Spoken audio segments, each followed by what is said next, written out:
This is the first bod pod that's available in the Kansas City metro for the public to use. There are some other academic universities nearby that have them, but they're nestled in the athletic departments and not available to the public. So if someone has some particular goals, whether it be weight loss or maybe they don't want to lose weight, but they would like to increase their muscle mass, they can come in and have the body composition testing done prior to the start of their program, sit down with one of our dietitians, have a tailored program to their needs and their goals, and then we'll test them post to see what changes that they really did see.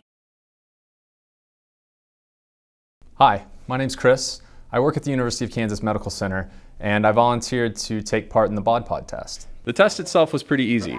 After having my height measured, I had to make a quick wardrobe change and then step on a scale. Once the bod pod was calibrated, I got inside and just sat still for a couple of minutes. What wasn't easy was hearing the results.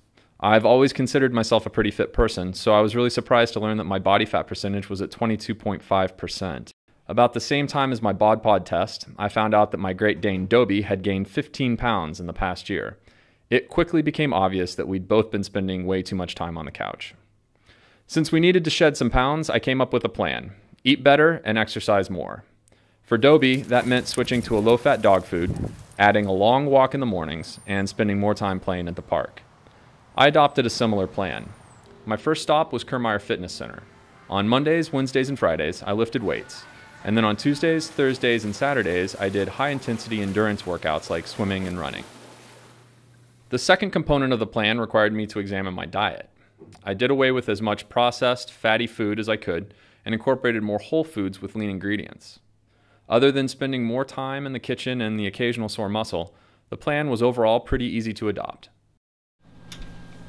After 3 months of doing a fairly good job of sticking to the plan, I was back in a Speedo. Now you've got an assistant to make sure your hair looks perfect afterwards. Yeah. I knew from the scale in the gym that I'd lost weight, but I was really curious to hear the details. The final tally showed a decrease in fat mass of 14 pounds, an increase in muscle of 4 pounds, and an 8% drop in body fat. A few days later, I sat back down with Dr. Hull, and we talked about the advantages of having a bod pod test done. By doing the body composition assessment, you saw that you lost that large amount of fat mass and then actually put weight on in the form of muscle mass. So that's really kind of our ultimate goal. And when we work with the general population, I think you took it a very aggressive route, maybe more than most people could. I would say probably more than I could have. Typically, what our goal would be is to minimize loss of muscle, because when weight is lost, there'll be fat mass that's lost and there'll be muscle that's lost too.